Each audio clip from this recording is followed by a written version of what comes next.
Ilibasi, you went to Sydney.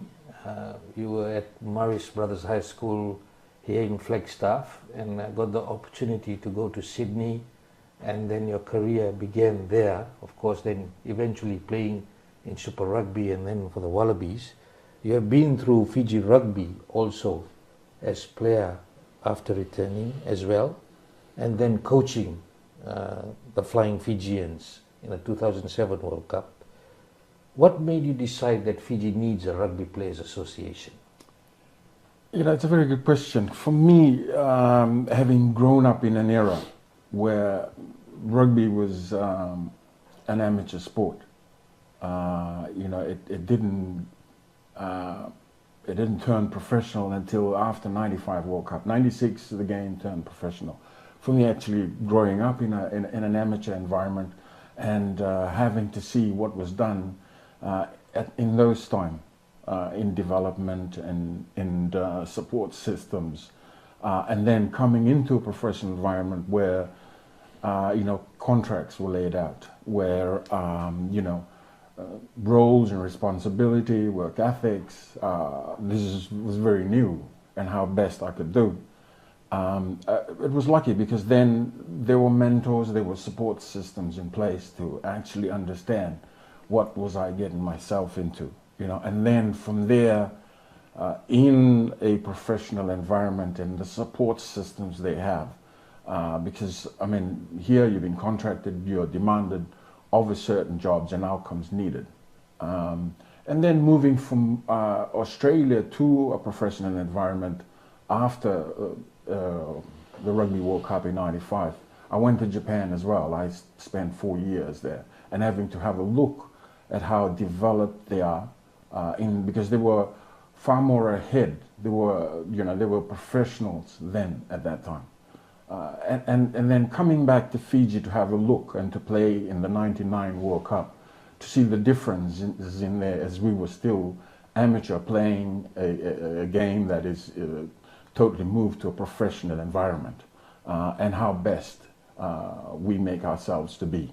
And I think from what I've learned, it helped me. I guess this is what I wanted to do, to empower our up-and-coming players and the development pathways and how best they could be looked after, I guess had their understanding of what they're getting themselves into and what's required of them.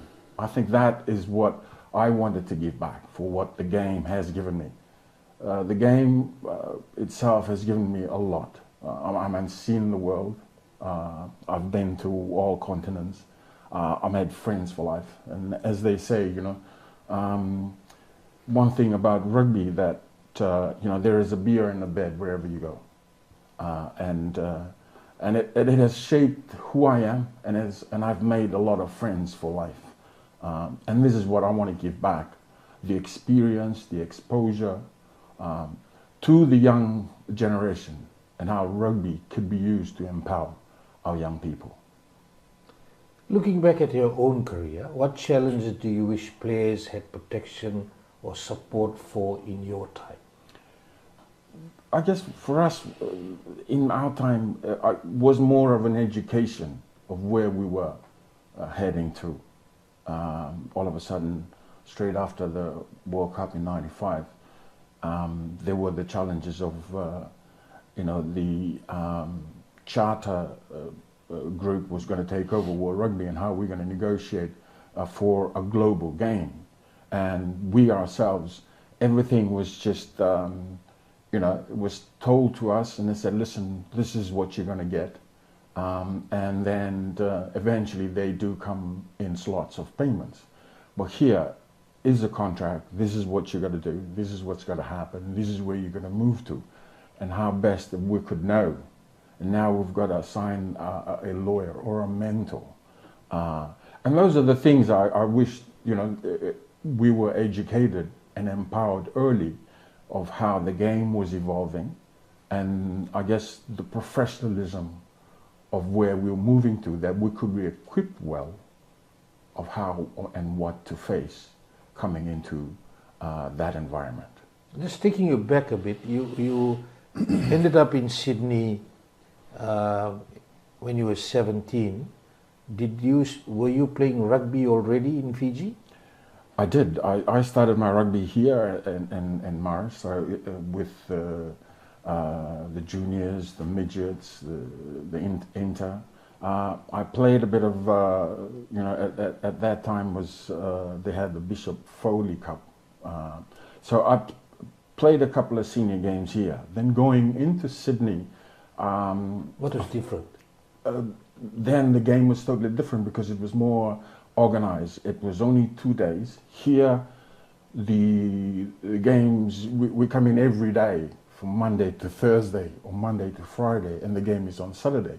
As for this, we're only there on Tuesdays and Wednesdays.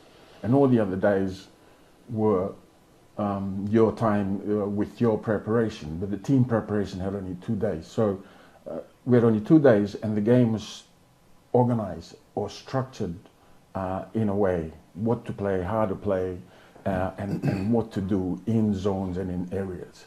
So it educated me a bit on how you understand the game they play, and quickly I got myself entered and worked my way up. And having to have that, I guess that free-flowing movement that I had with growing up here, it helped me to just pursue what I wanted to